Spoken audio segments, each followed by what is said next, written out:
बिघडलेल्या माणसाला जर समजा चांगल्या मार्गावर जर आणून पोहोचवायचं असेल तर मंदिर गरजेचे आहे, देव गरजेचा आहे, भक्ती गरजेची आहे.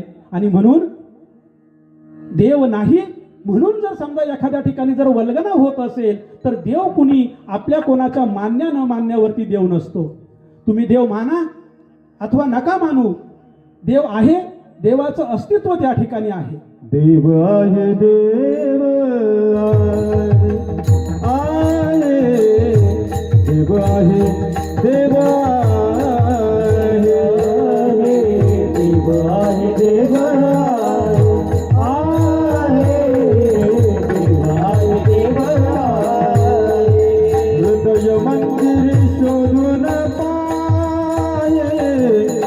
हृदय मंदिर शोधून पाय पाय देव आहे, देव आहे,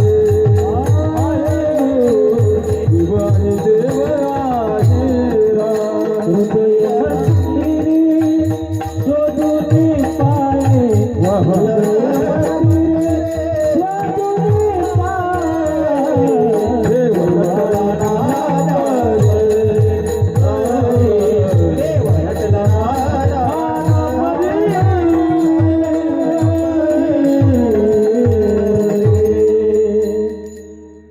आपल्या हृदयामध्ये आहे. तैसा हृदयामध्ये मी रामू, असता सर्व सुखाचा आरामो, का भांगताशी कामो विषयावरी. आणि मग जर तो देव आहे तर तो कुणाच्या मान्य न मान्यावर तो देव ठरत नाही. पण दोन वाक्य या ठिकाणी मी सांगतो.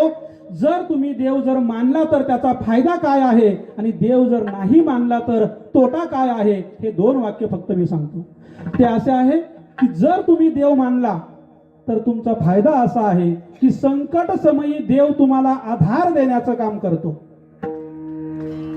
एखादं संकट तुमच्या घरावरती येऊ द्या, तुमच्या कुटुंबावरती येऊ द्या, मला असं वाटेल जन हे सुखाचे दिल्या घेतल्याचे, पण तो जो देव आहे ना, देव तो तुम्हाला जगण्याचं बळ देतो की अरे घाबरू नको. आजपर्यंत माझ्या सगळ्या संतांनी, माझ्या सगळ्या देवांना सुद्धा हे चुकलं नाही. रामाला वनवास भोगावा लागला, कृष्णाला घर सोडून जावं लागलं, सगळ्या देवांनी भोगलेलं आहे. तू तुझ्या आयुष्यामध्ये कशाला चुकीची बाजू करतो, कशाला चुकीचा निर्णय घेतो. ही गोष्ट, हे बळ देणारा कोण असतो आपल्याला? देव असतो. हा देव मानल्याचा फायदा आहे. आणि देव न मानल्याचा जो तोटा आहे ना, तो काय आहे की जर एखादं संकट आलं तर त्या संकटाच्या वेळी आपण कोणाचा आधार मिळत नाही आणि म्हणून आत्महत्येकडे प्रवृत्त होतो. माणूस वैफल्यग्रस्त होतो आणि एकटा पडल्यानंतर त्या माणसानं काय करायचं हा त्याच्या पुढे जो प्रश्न पडतो ना, त्याच्यामुळे तो चुकीच्या मार्गाला, व्यसनांच्या आहारी जातो आणि आपल्या जीवनाचं वाटोळं करून घेतो. हे देव न मानण्याचा तोटा आहे.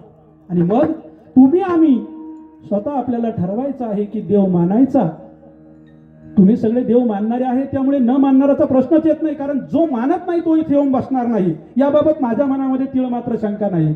आणि मग जर देव मानणारे आपण सगळेजण जर असेल तर तो देवाचा ठाव मला माहीत असला पाहिजे, त्या देवाचा पत्ता मला माहीत असला पाहिजे, तो देव कुठं राहतो हे तरी मला कळालं पाहिजे ना.